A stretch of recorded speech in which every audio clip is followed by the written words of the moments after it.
వామ్మో ఏంది గట్లు ఉరుకుతుంది? రేసు తప్ప బిరేక్ దొక్కుడు ఉండదా? ఆగుడన్న ముచ్చటే లేదు కదా. మూల మలుపులున్నా స్పీడ్ బ్రేకర్లు వచ్చినా రయ్యున దూసుకోపోతూనే ఉన్నది. నన్ను పట్టుకునే దమ్ముందా, ఆపేంత సీన్ ఉందా అని సవాల్ చేస్తున్నట్టే ఉన్నదబ్బా. మీదికి పోవుడు తప్ప కిందికి దిగే మాటే లేదు, వెనకకు తగ్గే ముచ్చటే లేదు అనబట్టే. కానీ రేటు పెరిగితే మాకే అనుకున్నాం, గీలగ్గిన తిప్పలేనబ్బా.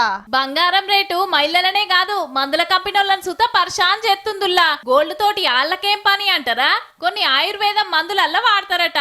స్వర్ణ భస్మంలా చెట్ల పొడులతో పాటే ముత్తెమంతా ఇది కూడా కలుపుతారు బీమార్లు తగ్గిస్తానికి. ఇప్పుడు మనం పెరాలసిస్ తీసుకుందాం, మనం సివిఏ అంటాము. సో ఈ పెరాలసిస్ అంటే స్ట్రోక్, మనకి ఇట్లాంటి కండిషన్స్లో మనం తీసుకుంటాం. హార్ట్ డిసీజెస్లో చేస్తాం మనం. నెక్స్ట్ సివియర్ ఐఎల్డి అంటే ఇంటస్ట్రియల్ లంగ్ డిసీజెస్ అంటాం మనము, బ్రాంకియల్ అస్థమా అంటాము. ఇలాంటి డిసీజ్లో, క్రానిక్ స్కిన్ డిసీజెస్లో మనం యూజ్ చేస్తాము.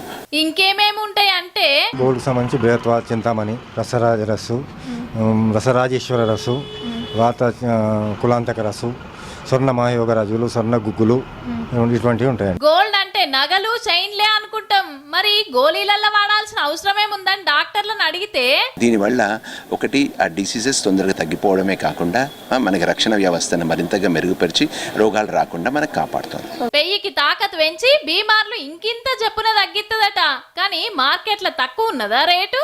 తులం 1,50,000 దాటే. గ్రాము కొనాలన్నా 15,000కు మీదనే. అట్లని తులాలకు తులాలేం వాడరు, ఓ గుర్జంతా కలుపుతారట.